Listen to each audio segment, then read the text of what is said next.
철저히 절망하라. 거기서 희망과 감격이 나온다. 철저히 절망하라. 거기서 희망과 감격이 나온다라는 제목으로 하나님 말씀 증거하도록 하겠습니다. 로마서 3장 23절을 보면은 모든 사람이 죄를 범하였음에 하나님의 영광에 이르지 못한다. 이런 말씀이 나옵니다. 100% 다 죄를 지었다는 것입니다. 3장 10절을 보니까 의인은 없나니 하나도 없다. 모두 다 이렇게 무덤에서 썩은 것이 나오듯이 다 썩은 것이 나온다. 이렇게 묘사를 합니다. 그러니까 인간이 무엇입니까? 성경의 선언은 죄라는 겁니다. 역사가 무엇입니까? 역사는 죄라는 거예요. 인간은 죄인이고 또 인간이 만드는 모든 역사는 다 죄밖에 없다라는 것입니다. 그래서 로마서 본론은 1장 18절부터 시작인데 죄로부터 시작을 한다는 것입니다. 여기 첫 번째 중요한 메시지가 있습니다.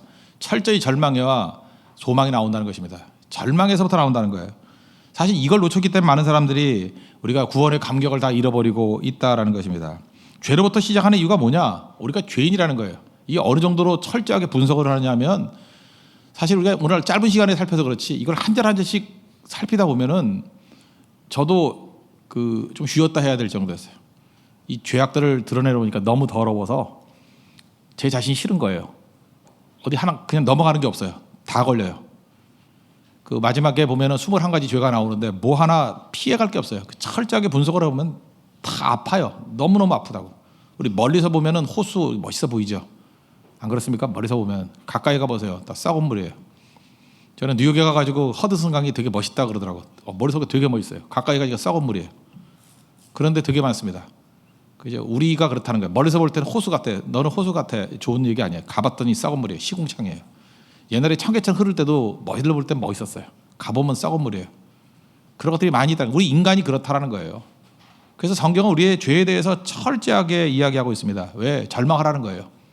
그래야 소망이 나오는 거고 좌절하라는 거예요. 거기서 구원이 임하게 된다는 것입니다. 여기서 우리가 알 수 있는 게 뭐냐면 우리 모든 사람들에 대해서 잠깐만 가면 쓰지 못하게 만들어야 됩니다. 오늘도 여러분이 이 모양 저 모양으로 하나님께서 우리에게 절망을 주신 게 있다고 생각합니다. 우리 교회 사역도 마찬가지예요. 이게 절망하는 사람들 막 교회도 떠나고 그냥 넘어지고 하거든요. 좀 놔두십시오. 그리고 그 다음에 구원의 손길을 내밀어서 그 다음 건지는 거예요. 탕자 아버지 마음 잊지 마십시오. 탕자 나가서 망할 거 다 알았어요. 철저히 절망한 아들이 돌아오는 거예요. 우리 기독교의 출발은 죄로 인한 절망에서부터 시작돼야 된다는 것입니다. 배고파도 안 죽습니다. 우리 엄마들이 애 교육 잘못시키는 건데 밥 안 먹다가 잠깐 먹이려고 그러죠. 그럼 굶겨버려요. 하루 굶으면 다 먹게 돼 있어요. 애 밥 안 먹는다 그러네. 저한테 데리고만 와봐요. 막 퍼먹게 만들지. 이틀만 굶겨봐요. 쌓아놓고 다 먹게 되는 거지. 그러니까 하나님 아버지의 마음을 모르는 거고 사랑하는 법을 모르는 겁니다. 피곤한 거 여러분 굉장히 피곤하시죠? 피곤해서 새벽기도를 못 나와요. 피곤해서 쓰러질 정도로 하더라도 나와 보세요. 그럼 피곤에 피곤이 더해지면 어떤 일이 벌어지는가? 그죠? 그다음 하나님을 만나요. 참 묘해요. 싱싱한 사람들이 하나님 만나는 게 아니라 피곤한 와중에 하나님 앞에 나와서 기도하는 백성들, 그 절망이잖아요. 좌절이잖아요. 바닥에서 하나님을 만나는 것이라는 겁니다. 자녀들 마찬가지예요. 자녀들에게 넘어질 자유를 주십시오. 충분히 넘어져야 그때 일어서게 된다라는 거예요. 기쁨이 언제 옵니까? 내가 감기 걸렸더니 하나님 앞에 기도했더니 하나님께서 감기를 낫게 해주셨다. 별 기쁨 없어요. 무좀이 있었는데 기도했더니 갑자기 아침에 말끔해졌다. 그걸로 뭐 간증할 사람 아무도 없습니다. 근데 말기암이라 그래요. 병원 3군데 다녔더니 다 끝났대요. 그런데 하나님의 능력을 살려주십니다. 그 감격 기도 아니에요? 기도의 감격 아니에요? 그런 거죠. 결혼해가지고 뭐 한 1년 있다가 애 뭐 낳았다. 그거 뭐 무슨 감격이겠어요. 그런데 10년, 15년 이렇게 되다가 하나님께서 은혜 가운데 태의 문을 열어줬다. 그게 감격 아니에요? 우리 인생이 항상 이제 그런 식으로 이끌어 간다라는 것입니다. 장발장 보십시오. 레미제라블. 빵 하나 훔쳤다고 19년 살았습니다. 그러니까 은대접 훔쳤으니까 그거 비율로 따지다 190년은 살아야 되죠. 근데 신부님한테 와가지고 물어봤더니 뭐라 그래요? 준 거라고. 용서해 주잖아요. 은혜를 체험하잖아요. 거기에 감격이 있는 거 아니에요? 그래서 여러분들이 어떤 문학 작품을 잘 하려고 그러면요. 가장 절망을 묘사를 잘해야 돼요. 그래야 가장 큰 기쁨이 있는 거라고요. 인간하고 똑같다는 것입니다. 기쁨의 문학이 되기 위해서는 기쁨을 묘사하는 게 아니에요. 철저한 절망을 묘사할 줄 알아야 기쁨이 드러날 수 있다는 것입니다. 여러분 최고의 기쁨이 언제 있는지 아십니까? 절망하는 자에게 있는 거예요. 배부른 돼지는요. 절대로 기쁨이 뭔지를 모릅니다. 하나님께서 여러분들을 굶주리게 만드시고 피곤하게 만드시고 없게 만드시고 절망하게 만드는 거 그거 하나님의 구원의 손길이라는 거예요. 그래서 24절, 26절, 28절 세 번이나 나와요. 내어 버려두셨다고. 그게 거룩한 육이거든요. 버려두셨다. 하나님께서 우리를 왜 버려두셨느냐? 버려두심을 경험해야 하나님이 우리를 붙들어 주고 있다는 걸 깨닫게 된다는 것입니다. 우리 인간의 존재가 어떤 존재냐면 비탈길의 손수레예요. 제가 옛날에는 비탈길의 구루마라 그랬는데 별로 안 좋아하는 것 같아요. 그죠? 비탈길의 손수레예요. 비탈길의 손수레. 비탈길이 있죠. 비탈길에 손 놓으면은 그냥 굴러 떨어지는 거예요. 우리 인생의 모든 사람들이 다 비탈길의 손수레입니다. 근데 하나님이 어떤 때 놓을 때가 있어요. 왜 놓죠? 네가 내 힘과 내 능력으로 보호받고 있다는 것을 깨닫게 만들기 위해서 그래요. 근데 하나님께서 그 밑에 쿠션을 준비해 두실 때가 많아요. 그죠? 죽는 게 아니라고. 그게 거룩한 육이에요. 버려두심. 하나님께서 여러분들이 즉각 은혜 안 주시는 이유가 뭐냐? 그게 은혜예요. 그죠? 은혜. 피상적으로 배고프면 밥 주고 그럼 똥개 훈련 시키는 거예요. 자녀 훈련은 그렇게 안 시킵니다. 이것이 어디서부터 왔느냐? 나를 지켜주시는 분이 누구냐? 나에게 공급해 주시는 분이 무엇인가? 그걸 깨닫게 만든다는 거예요. 그래서 복음은 언제나 죄로부터 시작해야 됩니다. 왜요? 절망하라는 거예요. 지금도 인본주의자들이 기고만장해서 뛰는 이유가 뭐냐 하면 인간의 절망이 뭔지를 몰라요. 하면 된대요. 우리끼리 연대하면 된대요. 노력하면 된대요. 지금도 완벽한 절망을 체험하지 아니하고 뭘 하겠다고 하는 사람들 보면요, 시간 낭비예요. 교회 안에서도 마찬가지입니다. 인간의 절망을 체험하지 못하고 뭘 일을 시켜놓으면요, 맨날 시끄럽기만 해요. 뭘 분주하게 하자 그래놓고 나중에 열매 없습니다. 중간에 반드시 나가 떨어져요. 누가 인재인지 아십니까? 절망을 체험한 사람이에요. 바닥까지 들어간 사람이에요. 그래서 인간이 nothing임을 아는 거, 거기서 하나님의 능력을 의지하는 사람만이 진정한 능력이 임하게 된다는 것입니다. 모세에게 광야의 40년이 필요했습니다. 그건 절망의 시간이에요. nothing의 시간이에요. 그 다음에 하나님을 붙들면 내 인생의 에브리싱이 될 수 있다는 것을 깨닫는 그런 능력의 종이 된다는 것입니다. 오늘도 여러분 삶 속에서 어려움이 있고 낭망이 있고 절망이 있는 거, 이게 이제 소망의 출발입니다. 여러분 믿으십니까? 소망의 출발이라는 것을 생각하고 붙들고 다시 일어설 수 있는 하나님의 거룩한 백성 되기를 바랍니다. 이제 죄의 분석을 합니다. 죄의 분석에서 제일 중요한 게 18절인데 사실 18절에 대한 주석이 나머지 전부 다예요. 18절만은 꼭 붙들어야 되는데 죄는 두 가지로 분류할 수 있다는 거예요. 18절에 보십시오. 하나님의 진노가 불의로 진리를 막는 사람들의 모든 경건하지 않음. 이걸 한마디로 합시다. 불경건. 경건하지 않음. 제가 번역한다 그러면 모든 불경건가 이렇게 했으면 좋겠어요. 그럼 이제 외우기 편하잖아요. 불경건 또 불의에 대하여 하늘로부터 나타나니. 그러니까 죄는 두 가지로 분류할 수 있어요. 불경건 또 불의. 그래서 죄가 뭐냐 그러면 여러분들 항상 이렇게 분석해야 돼요. 불경건, 불의. 그럼 불경건은 뭐냐? godless예요. 그러니까 godless, 하나님이 없음. godless. 그러니까 불경건은 뭐냐면 하나님이 없다라는 게 불경건이에요. 하나님을 무시하는 겁니다. 그래서 이 불경건의 죄는 도둑질하고 뭐 간음하고 이런 죄가 아니에요. 이거는 뭐 우리가 행위로 하는 그런 죄가 아니에요. 그게 죄의 뿌리가 되는 거예요. 죄의 핵심이 되는 거예요. 그게 불경건이에요. godless. 그죠? 하나님이 없다라는 거예요. 우리 인간 가운데 그런 마음이 다 있다라는 것입니다. 하나님을 무시하고자 하는 마음이 있어요. 하나님을 싫어해요. 하나님을 멀리해요. 하나님이 불편한 거예요. 그게 인간의 죄의 뿌리라는 것입니다. 그래서 하나님을 내 중심에서 쫓아내버리는 거예요. 무신론 그러는데 무신론도 신앙인가 아시죠? 하나님 안 믿겠대요. 그 하나님이 없대요. 그것도 신앙 아니에요? 하나님 있다는 거 증명하라는데 만약에 기독교 공경하는 그대로를 가지고 하나님 없다는 걸 한번 증명해 보십시오. 그러면 10분의 1도 말 못해요. 그거는 우리가 그런 이성의 영역으로 가는 부분이 아니기 때문에 그런 거예요. 그러니까 무신론도 신앙이에요. 정말 무모한 신앙이에요. 우리가 가지고 있는 신앙의 토대 10분의 1도 안 돼요. 불가지론 잘 모른다는 건데 이것도 신앙이에요. 그러니까 이런 신앙을 갖는 이유가 무엇입니까? 그게 불경건이에요. 그냥 싫은 거예요. 우리는 많은 순간에 이런 생각을 해요. 이유를 대주면은 저 사람이 이렇게 납득하면은 따라올 거다. 안 그래요. 여러분 어떤 A라는 사람이 싫어요. 인간의 죄성이 그런 거거든요. 싫은 것부터 시작되는 거예요. 그래서 그 사람이 좋은 요소를 아무리 설명해 줘도 싫은 건 싫은 거예요. 어떤 사람이 망했으면 좋겠어요.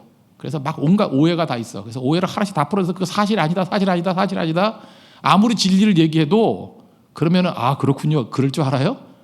그럴 때 입 다물어 버려요. 싫은 거예요. 뿌리에 뭐가 있어요? 시기, 질투가 있고 죄가 있기 때문에 그래요.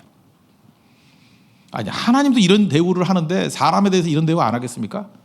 그래서 여러분들 이 땅을 살아가면서 인간에 대해서 잘 알아야 된다는 거예요. 인간은 불경건한 존재들이에요. 죄인은 불경건한 존재라고요. 하나님도 무시해요. 하나님도 싫어해요. 하나님도 멀리한다고. 그럼 말할 것도 없죠. 우리 같은 인간들 싫어하고 멀리하고 거부하는 거야. 그 당연한 거 아니겠어요? 인간의 죄성이 있기 때문에 그렇다라는 것입니다. 그게 죄의 경향성이에요. 그래서 모든 권위를 다 싫어해 버리고요, 무시하고요. 그런 것들이 인간의 죄악들이라는 것입니다. 그래서 20절에 보니까 창세로부터 여기 보세요. 뭐 만물에 하나님의 신성을 이렇게 숨겨놨다고. 그래서 하나님을 알만한 것이 그 안에 있다고, 핑계치 못할 거라고. 이 세상 만물을 다 쳐다보면 거기 하나님이 계신다는 걸 모릅니까? 그런데도 거절하는 거예요. 그게 불경건이에요. 화가하고 그림하고를 구분할 수 있어요? 다른 사람은 모르지만 제 글을 많이 읽어본 사람은 알아요. 이렇게 딱 글을 써서 내가 일부러 딴 사람 이름으로 한번 해봤어요. 목사님 쓰신 거잖아요. 딱 그러더라고. 글 속에 인격이 담겨 있지 안 담겨 있어요? 아무리 부드럽게 하려고 그래도, 아무리 뭐 이렇게 속이려고 그래도 딱 읽어보면 알아요. 누구 글인지. 금방 알아요. 아무리 속여도. 그 문학 작품 속에 숨겨져 있고 그림 속에, 피카소 그림에 아무리 속여도 피카소가 그린 게 드러나요. 그죠? 어떤 문학 작품 속에서 이게 셰익스피어가 썼다는 것이 이게 드러나게 된다는 것입니다. 이 만물 속에 하나님께서 그 모든 것을 숨겨놨다는 거예요. 핑계하지 못할 것이다. 근데 우리 하나님을 거절해요. 그래서 죄 문제를 다루기 이전에 여러분 제일 큰 죄가 뭐냐면 하나님 부인하는 거예요. 하나님을 무시하는 거. 이게 모든 죄의 뿌리입니다. 불경건. 그래서 우리 모든 예배가 뭐예요? 예수 우리 왕이여 이곳에 오소서. 우리 예수님이 우리 마음의 중심이 되십니다. 그 사형리 같은 데 뭐예요? 그 의자에 예수님을 모시고. 그거 아니면 다 허망해지는 거예요. 그래서 하나님을 중심에 모시지 않으면 벌어지는 일이 21절 보니까 세 가지죠. 하나님을 알되 영어롭게도 안 하고 감사지도 안 하면 세 가지 현상이 벌어져요. 첫째, 허망해지고, 그 다음에 미련해지고, 그 다음에 어두워져요. 하나님 없는 사람들은요, 볼 것도 없습니다. 자기가 자기 자신의 주인이고 그걸 또 가짜로 바꿔서 우상으로 만들어요. 똑같은 겁니다. 자기가 주인이에요. 그러면 허망해져요. 인생이 허해집니다. 밤낮 허하다 그런 사람이, 허하다 그런 사람들 잘 보면요, 그 에고가 강한 사람이에요. 그래서 허무함 많이 느끼십니까? 여러분, 하나님이 없는 거예요. 하나님으로 충만하지 않으면 허망해져요, 사람이.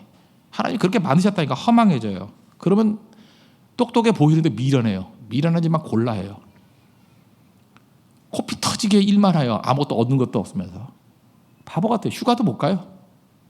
그죠? 뭐 선교도 못 가요. 물론 선교도 못 가죠. 특세도 안 나와요. 보통도 안 나오지만 특세도 안 나와요. 그래서 잘하는 거 보면은 그 허망한 일. 돈 다 모아놨다가 그냥 남 좋은 일 시켜서 다 날려버리고. 그럴 너무 많아요. 허망한 인생들. 자식 위해서 뭐 한다 그러는데 자식 망치는 일만 골라서 하고. 이게 미련함이에요. 허망함, 미련함. 그래서 어두워져요. 어두운 건 당연하죠. 하나님이 빛이신데 빛이 사라지니까 어두워지겠죠. 그렇게 된다는 거예요. 22절, 23절 보니까 나중에는 허해지니까 우리 이런 거 있잖아요. 떠나온 곳이 있으면 하나님께로 가면 되잖아요. 하나님을 싫어하고 미워했으니까 내가 주인이 됐어요. 그랬더니 되는 게 없어. 허망해지고 미련해지고 어두워졌어요. 그럼 어디로 가야 돼요? 그냥 하나님께 다시 가야 되잖아요. 여러분들이 우리 교회 떠나서 이렇게 예배 떠난 사람들을 보면은 여러분들이 그때 주기마다 한 번씩 연락들 해주고 야 와라 이렇게 권유해줄 필요성이 있는 이유가 뭐냐면 돌아와야 된다는 걸 알지만 돌아오지 않아요. 딴 데 가요, 딴 데 조계종 가요 이렇게. 뭐 이게 딴 데 간다고. 인간이 그래요. 우상 숭배하는 데로 가요. 뭐 허하니까. 아니면 타로점 치는 데 가든지. 그게 인간이라는 거예요.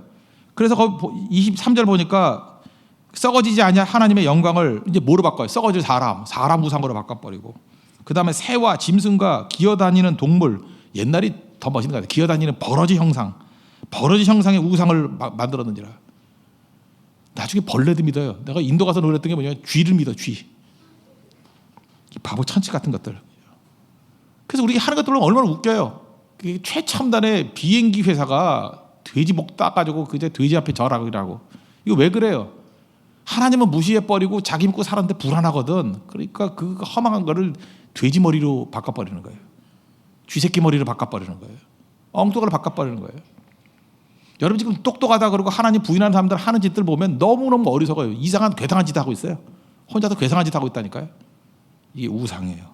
이게 무너지는 것이라는 겁니다. 그러므로 1차적인 메시지 우리 그냥 뛰어넘고 이게 부정적이만 얘기하지 말고 그럼 우리가 해야 될 일이 뭐예요? 무조건이에요. 내 마음의 중심이 하나님을 모시는 거예요. 그래서 예배가 출발이에요. 삶의 모든 것들을 바꾸는 출발이 예배가 되는 게 뭐냐? 예배가 뭐예요? 하나님 내 인생의 중심이십니다. 주님밖에 없습니다. 나로 가득가득 채워주십시오. 성령 충만하게 해주십시오. 불경건에서 경건으로 가는 거예요. 불경건에서 경건으로 하나님을 찾는 것으로 가는 거예요. 가들리니스로 가는 거예요. 그게 출발이라고요. 그래서 경건하다 그러는 것이 뭐 이렇게 그냥 성경책 옆에 꽂고 이렇게 뭐 말 천천히 하고 천천히 하고 그런 게 경건이 아니에요. 경건은 하나님으로 충만한 사람이 경건이에요. 주님밖에 없는 거예요. 모든 시선을 주님께 돌리는 게 경건이에요. 마음의 중심이 하나님인 게 경건이라고요. 그 불경건은 뭐예요? 하나님을 마음에서 쫓아내버리고 거부하고 싫어하는 거예요. 그 다음에 불의. 이게 불의는 이거 뭐 따질 것도 없어요. 하나님이 사라져버린 불의의 결과 이제 21가지가 쭉 나오거든요. 그 뒷부분에 보면 21가지 내용 그건 뭐 세세하게 살필 것도 없어요. 이건 당연한 결과죠. 빛이 사라졌어요. 그 어둠이 있죠. 그러면 축축해져요. 축축해지면 뭐가 오나요? 뭐가 와요? 바이러스. 그래서 불이라는 것은 죄의 바이러스다 이렇게 생각하면 정확합니다. 죄의 바이러스가 우리를 침투해요. 죄의 바이러스. 바이러스가 우리 몸에 침투하면은 어떤 일이 벌어지죠? 막 열이 나요. 열이 나고 또 오한이 오기도 하고 두통이 오기도 하고 막 구토하기도 하고 또 뭐 있나? 여러분들 그런 안 갖고 왔어요? 막 몸이 힘들어져요. 그러다가 결국에는 죽어요. 죽는다고. 그게 죄예요. 불의. 그래서 이 불의의 내용들이 하나하나씩을 그렇게 잘 보세요. 이게 어리석은 접근이 뭐냐면 왜 이게 은혜의 복음이 중요하냐면 복음이 뭔지 모르고 은혜의 복음이 뭔지를 모르는 율법주의자들 이 쪼다들은 어떻게 접근하냐면 이 죄악을 하나씩 갖다 놓고 이걸 때리는 거예요. 이런 죄 졌지, 이런 죄 졌지, 이런 죄 졌지. 이런 놈들은 그냥 일벌백계로 다스려야 돼. 그리고 우리는 그러지 맙시다. 이게 도덕이에요. 우리 그럴 힘이 있어요, 없어요? 없죠. 남에 대해서는 정죄와 공격으로 사용하는 거고 자기는 가면 외식으로 숨겨버리는 거예요. 그러니까 혼자 괴로운 거죠. 자기 그런 사람 아닌데. 로마서를 그렇게 읽는 자들도 있어요. 불의는 어디서 나와요? 불경건에서 나와요. 하나님이 사라져버리면 불의한 자가 되는 거예요. 생명이 사라지면 생명의 역사가 없으면 잘 보세요. 생명이 없다는 건 죽은 거죠. 죽으면 어떤 일이 벌어져요? 썩기 시작해요. 바이러스가 들어가서 썩기 시작해요. 그 썩은 얘기가 쭉 나오는 거예요. 그럼 어떻게 하면 안 썩을까? 소금 뿌려야 될까? 냉장고에 집어넣을까? 그 싸움이라고. 그게 뭐예요? 죽은 거지. 얼마나 덜 썩냐 그 싸움이죠. 그 안에 생명이 들어가야 돼요. 그래서 에스겔에서 나오는 마른 뼈 환상이 그런 겁니다. 다 죽었다라는 거예요. 소망이 없다라는 거예요. 살 수 있는 길은 뭐예요? 하나님이 들어가면 생기가 들어가면 성령이 들어가면 살아난다는 거예요. 하나님의 군대가 된다라는 거예요. 여러분 믿습니까? 그래서 여러분들 죄를 이길 수 있는 불의를 이길 수 있는 가장 강한 길은 경건이에요. 이걸 요한복음 표현해서 뭐라 그래요? 성령 충만함. 성령이 나를 지배하는 인생. 그래서 죄를 이기는 거예요. 그래서 엄밀히 말하면 죄와 싸우는 게 아니죠. 성령을 좇는 거예요. 성령을 따르는 거. 그게 이제 에베소서의 표현이죠. 그죠? 계속해서. 그게 성경의 접근이라는 것입니다. 불의의 내용 가운데 샘플로 뭐 하나 따진 게 뭐 몇 가지가 있는데 그 특별히 25절 같은 데 보니까 뭐 본능대로 행한다. 이거 뭐 요즘에 많이 문제가 되는 것들이 있는데 뭐 동성애 이런 거죠. 서로 욕되게 한다. 그 다음에 진리를 거짓으로 바꾸고 그 다음에 쾌락대로 움직이는 인생이 된다라는 것입니다. 다 무너지게 된다라는 거예요. 여자가 여자로 살아야 됩니다. 남자가 남자로 살아야 됩니다. 간단히 얘기해서 여자가 여자하고 살면은 가정이 없어집니다.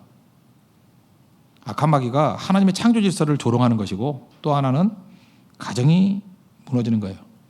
그러니까 가정 파괴하는 방법을 마귀는 여러 가지를 연구한 거예요. 이거 지금 옛날 얘기 뭐 요즘 얘기 아니라 옛날 얘기예요. 로마 시대 얘기.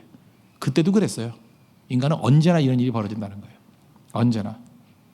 이거 이길 줄 아는 모습이 있어야 된다는 것입니다. 그러므로 여기 해결책은 뭐예요? 불의를 이길 수 있는 해결책. 빛이 비춰지면 된다는 것입니다. 빛이 비춰지면 된다는 거. 그래서 여러분들 오늘 그 내용들 다 잊어버려도 이거 하나만 붙들면 돼요. 죄는 불경건과 불의로 이루어진다. 근데 1차적으로 다룰 것은 불경건의 문제를 다뤄야 돼요. 하나님을 거부한 것에서 생명이 사라지니까 부패와 바이러스 침투가 와서 죽게 된다. 그게 불의예요. 어디서부터 정리를 해야 돼요? 하나님께로 가는 거. 그래서 모든 것의 출발이 예배가 돼야 되고 주님을 모시는 거. 그 주님이 내게 오시면 어떤 일이 벌어져요? 죄악들을 보여주시고 성령께서 그때 예수 그리스도의 보혈의 피로 씻어내는 거예요. 죄는 시간이 지나면은 잊혀지죠. 망각으로 없어지잖아요. 죄는요, 내가 무시하죠. 불교식으로 생각하지 말자.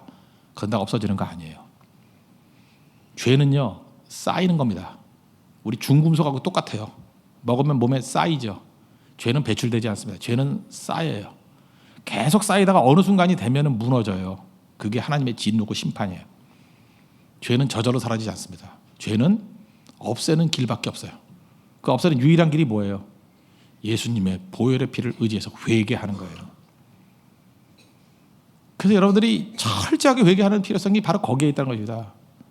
죄는요, 회개 외에는 사라지는 길이 없어요.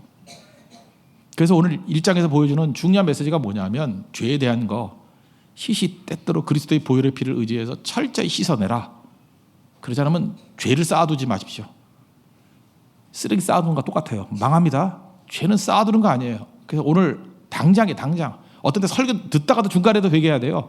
당장 미루지 마십시오. 이제 생각나는 것부터 시작해가지고 하여튼 오늘 휴가가 되시는 분들은 지금부터 12시까지 회개해보세요. 철저히 생각나는 모든 걸 다 회개해버리고 분명히 시간이 모자랄 거예요. 그러면 오후까지도. 그죠? 계속해서 철저히. 어떤 사람이 정말로 하나님의 은혜 가운데 회개할 때만 3일을 떼굴떼굴 구르면서 회개하는 걸 봤어요. 성령이 계속 보여주셔요. 보여주시고 와, 내가 죄악 덩어리였구나. 죄는 그렇게 처리하는 거예요. 그리고 하나님을 중심에 모시면 불경건에서 경건이 됩니다. 그러면 그 힘이 불의를 이길 수 있는 능력으로 서게 된다는 거예요. 이게 로마서 1장이 우리에게 보여주는 죄인의 모습이에요. 절망하십시오. 그리고 철저히 빛 가운데 나가고 하나님을 모시는 경건으로 나갈 때 승리할 수 있다는 것입니다. 이런 승리를 맛보는 믿음의 종되기를 축원합니다. 기도하겠습니다. 이 시간 다 같이 하나님 앞에 간구하겠습니다. 비탈길의 손수레 같은 존재입니다. 하나님 나를 붙들어 주시기 때문에 여기까지 왔습니다. 철저히 절망하고 불경건에서 경건으로 그리고 불의를 이길 수 있는 능력이 종되게 해달라고 다 같이 하나님 앞에 간구하도록 하겠습니다. 기도하겠습니다.